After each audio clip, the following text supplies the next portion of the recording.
Bienvenidos a la asignatura Administración Financiera. Soy su facilitador, Iván Rodney Chávez Luna. Uno de los puntos importantes a estudiar y a comprender de la administración financiera es todo lo relacionado con la inversión de capital.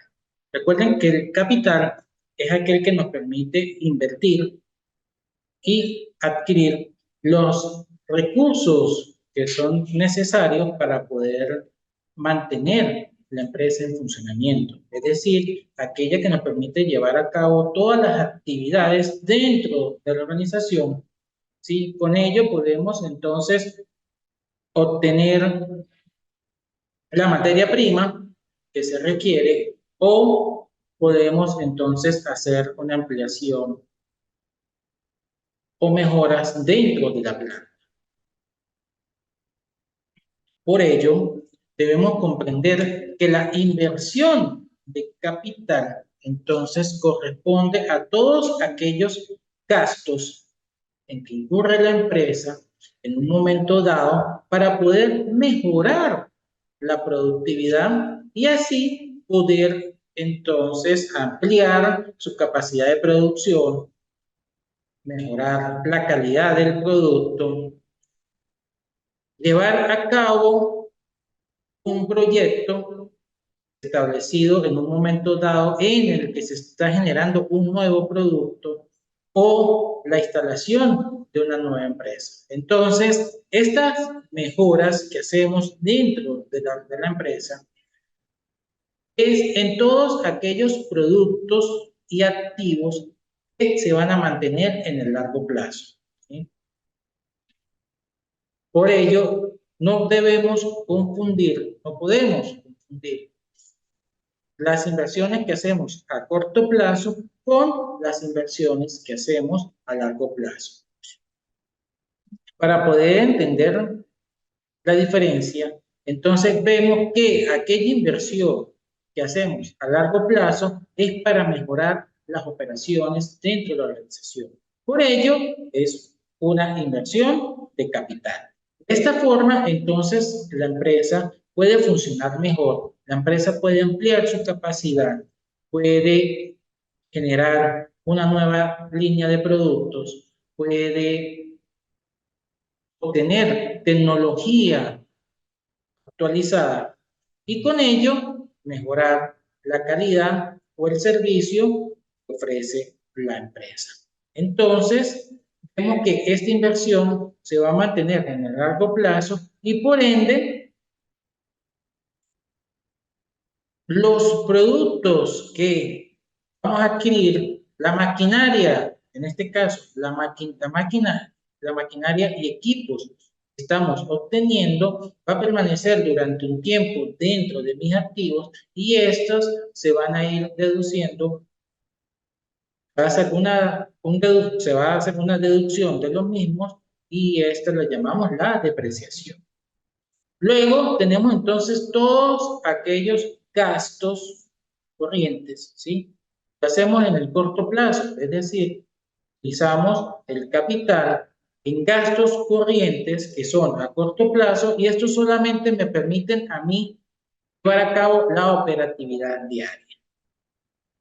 Tenemos entonces capital, necesitamos capital para el pago de personal, entonces este es un gasto corriente que ocurre en el corto plazo, debemos pagar quincenas, debemos entonces pagar un beneficio en un momento dado, entonces estos gastos corrientes se hacen en el corto plazo y por lo tanto me contribuyen a mejorar la operatividad diaria dentro de la empresa.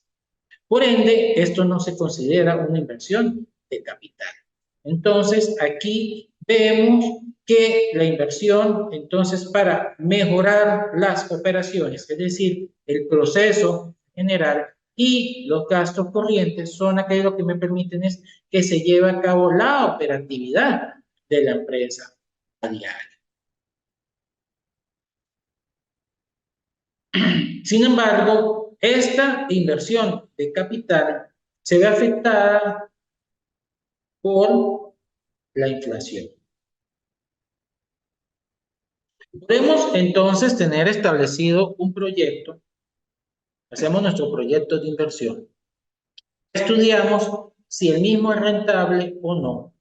Vemos que el mismo es factible y lo podemos llevar a cabo, pero el lugar donde vamos a desarrollar dicho proyecto tiene un proceso de inflación.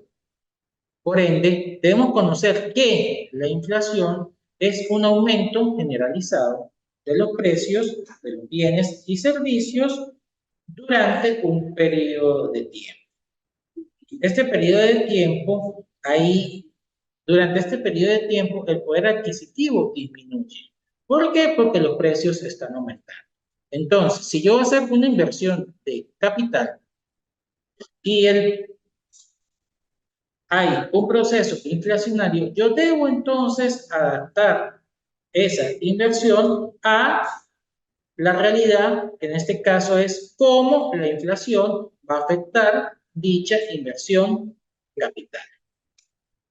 Por ende, debemos conocer cuáles son los tipos de inflación, por qué se produce entonces la inflación, y por ello, entonces, vemos que esta, en un momento dado, se puede producir por un aumento de la demanda. Recuerden que por las teorías de la oferta y la demanda, en condiciones normales de mercado, si la demanda supera a la oferta, entonces los precios de estos productos tienden a alza. ¿Para qué? Para que solamente aquella porción de la población que tiene la mayor capacidad de pago, es decir, tiene un poder adquisitivo mayor, fijan entonces tasas altas en los mismos, ¿sí? Al tener esa capacidad de producción, entonces expresan esa voluntad de pago superior y pueden entonces adquirir un producto en un precio más alto.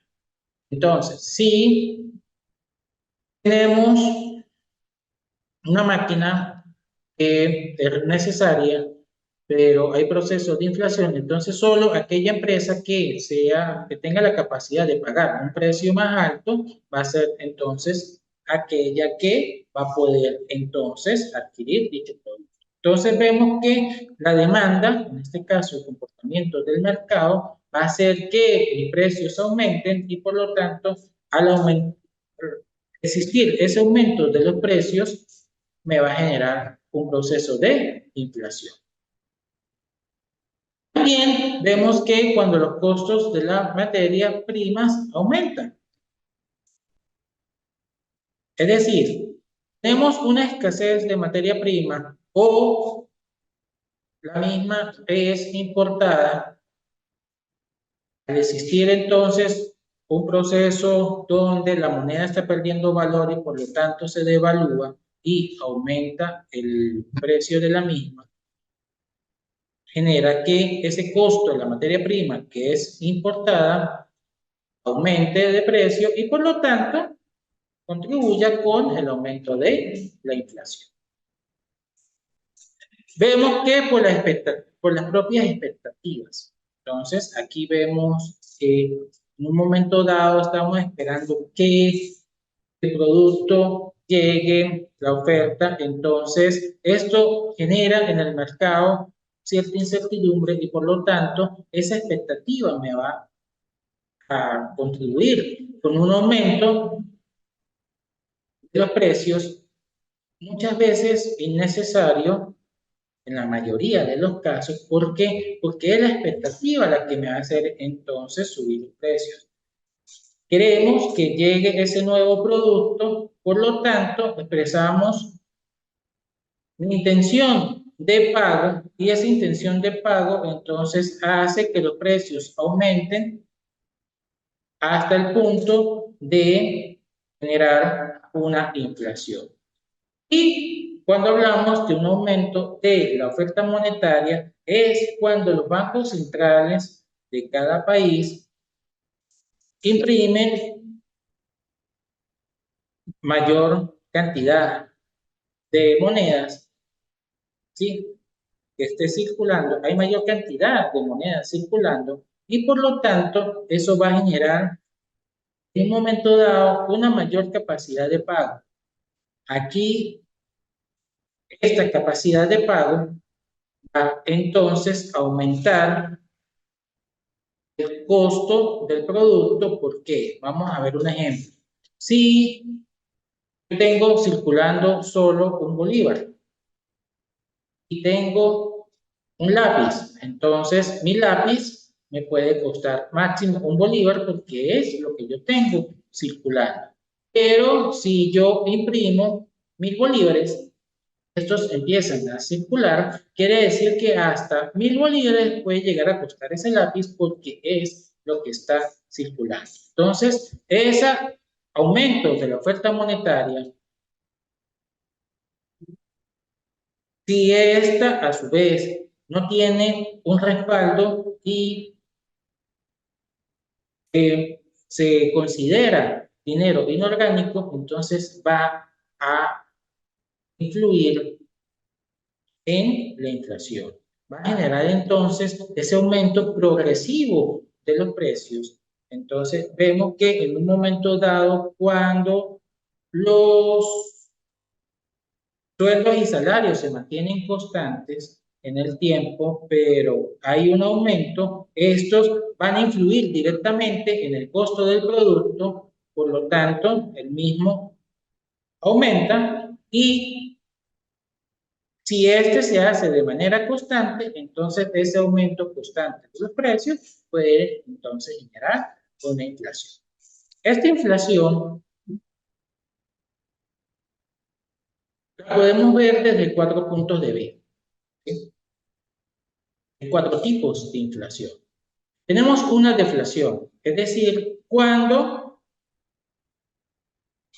mi inflación es negativa. En este caso, los precios de los productos no aumentan, sino es todo lo contrario, los precios de los productos disminuyen. Al disminuir los precios de los productos, se genera cierta incertidumbre en la población. El por qué los precios entonces están disminuyendo, en algunos casos dejan de consumir los productos y al dejarlos de consumir, la economía se ve afectada. No hay crecimiento dentro de la misma. ¿Por qué? Porque no hay ese consumo por parte de las personas y de las empresas. Esto me va a afectar directamente en mi Producto Interno Bruto, dado que dentro de los factores que se estudian del Producto Interno Bruto está el consumo y si no tengo consumo, entonces mi Producto Interno Bruto puede disminuir. También esto puede generar que las empresas entonces tengan un exceso de inventario, que tengan un exceso de inventario, quieran salir de ella y disminuyan aún más los precios. Al disminuir aún más los precios, pueden llegar a un punto donde al momento de la venta no pueden recuperar los costos de producción y los costos fijos y por ende la empresa se ve afectada y cierra.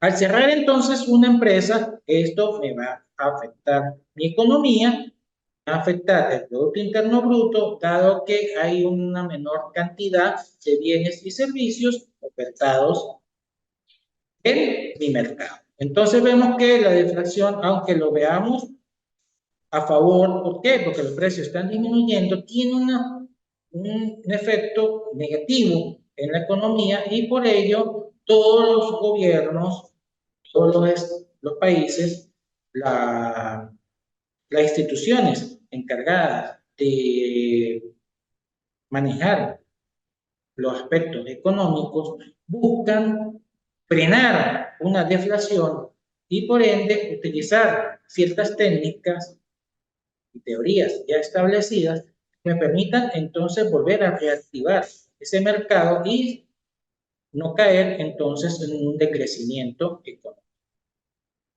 Luego vemos que tenemos una inflación moderada, es aquella que todos los países buscan tener en un momento dado. Ahí que vemos que en Europa se busca, el Banco Central Europeo siempre está pendiente de que esa inflación anual no sea superior al 2%. para que esto pueda cierta estabilidad en el mercado, el poder adquisitivo no se ve afectado y me mantiene entonces en un incremento de precios que se puede manejar durante todo el año. Esa inflación moderada la podemos entonces tener hasta un 10% anual y la misma no me va a afectar un alto porcentaje mi economía, mi crecimiento y por ende el poder adquisitivo de la población. Ya tenemos entonces, después del 10% anual, entre un 11% y un 1000%, ya una inflación galopante. Es decir, cuando sumamos las inflaciones mensuales y obtenemos nuestra inflación anual y vemos que esta está entre un 11% y un 1000%, ahí ya hablamos de una inflación galopante. Es decir, que los precios están aumentando constantemente, y por ende el poder adquisitivo se pierde muy rápido. En este caso, también dejan de aparecer algunos productos porque las personas no lo consumen y entonces, o caso contrario, si tienen en un momento dado el poder adquisitivo, compran en masa, lo que hacen que el mismo se desaparezca del mercado y genere una escasez. También está el caso en que las empresas, las distribuidoras, al ver ese crecimiento constante, prefieren mantener el inventario resguardado, no sacarlo, no ofertarlo, sino ver en qué momento pueden entonces ofertar dichos productos para que al momento de la venta puedan recuperar entonces los costos y tener entonces la liquidez que se requiere para volver a adquirir los productos nuevamente. Entonces, en esta inflación galopante vemos que el poder adquisitivo pierde rápidamente y hay unas condiciones en las empresas que estas deben entonces manejar constantemente y ver si esa inversión que yo voy a hacer, en qué momento entonces la debo realizar para poder garantizar el buen funcionamiento de mi empresa y no tener esa salida del mercado. Y cuando ya hablamos de una hiperinflación, ya decimos que nuestra inflación anual supera el 1000%, quiere decir que a diario, en el mismo día, se pueden presentar incrementos de los precios. Los diferentes factores que vimos anteriormente, como el aumento de la demanda, la salida, ¿sí? Dinero a la economía, es decir, el circulante eh, aumenta cada día y eso hace que los precios entonces aumenten constantemente y aquí ya los productos entonces se convierten en un momento incomprables.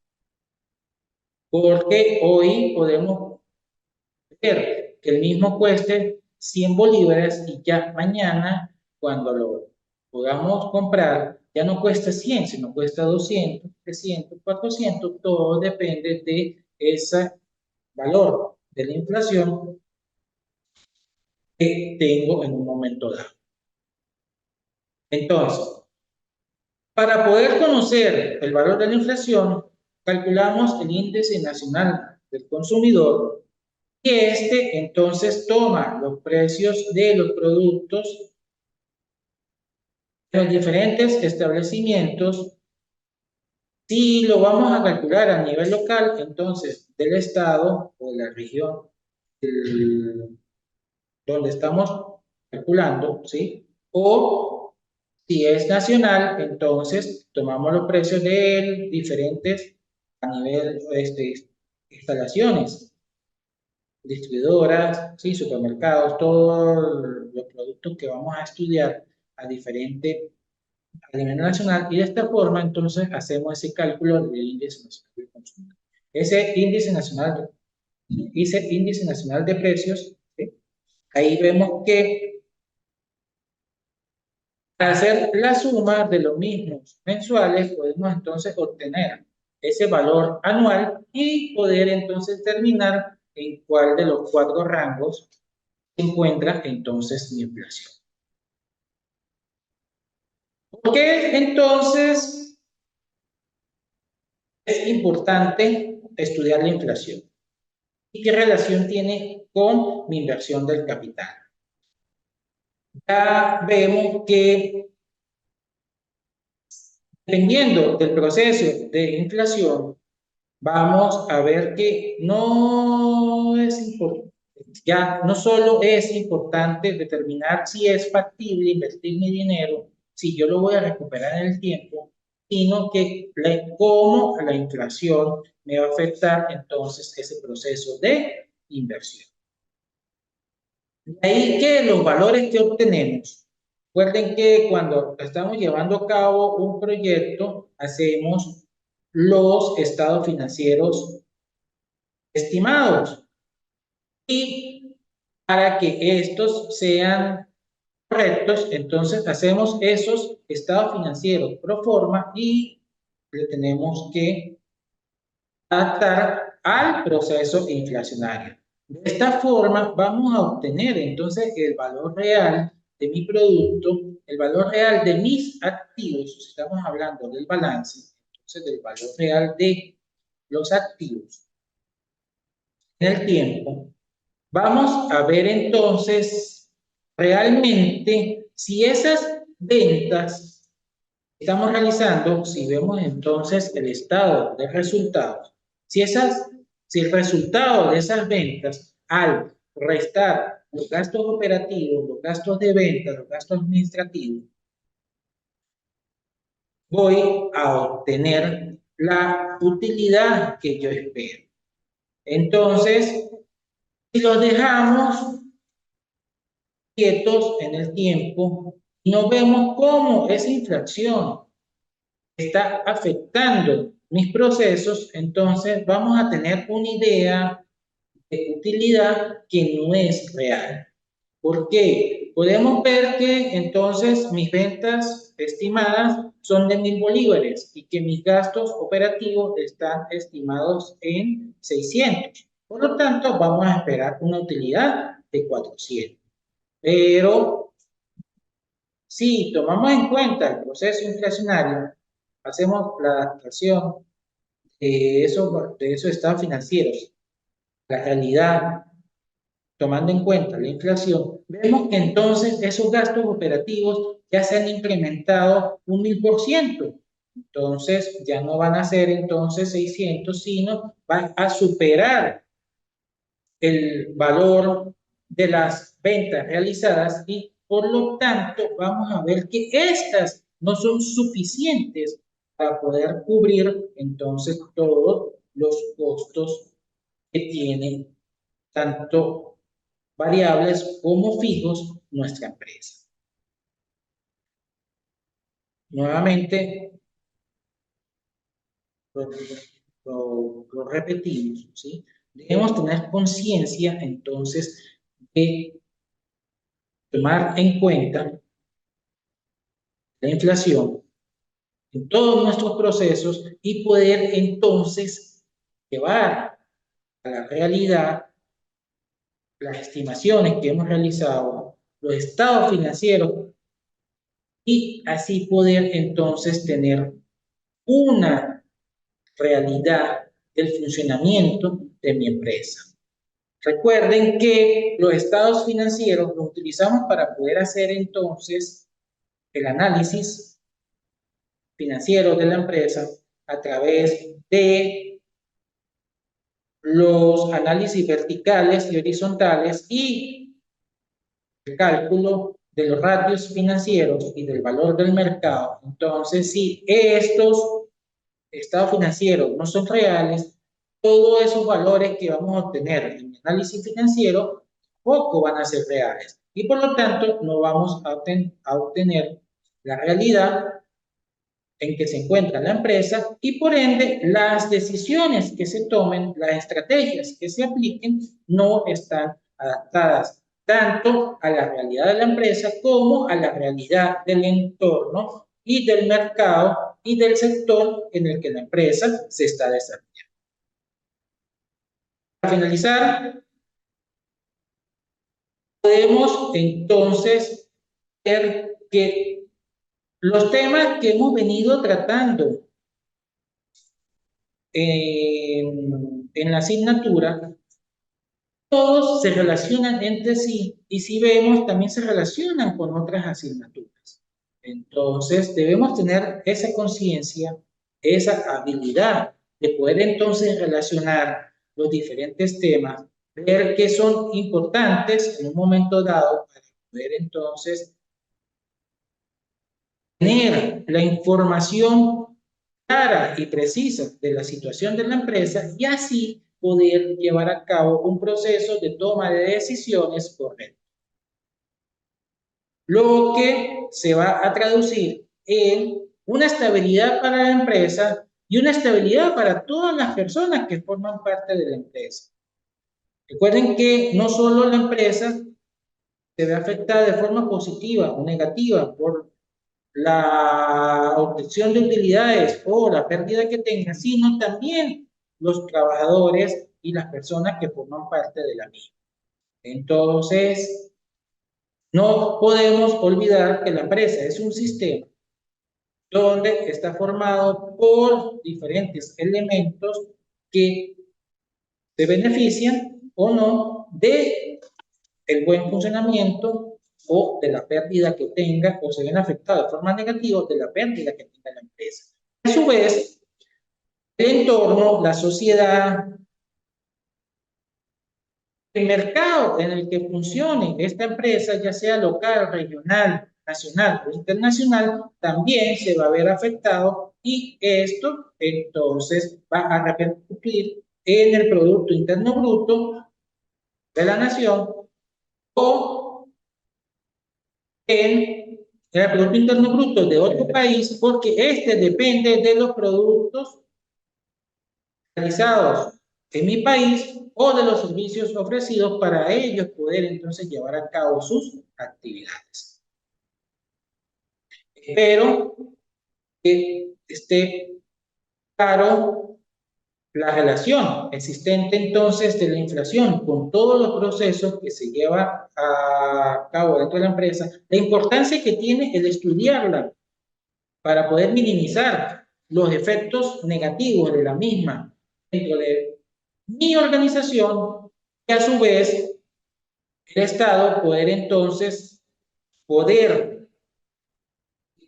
aplicar las políticas correctas que no me afecten a la economía en general.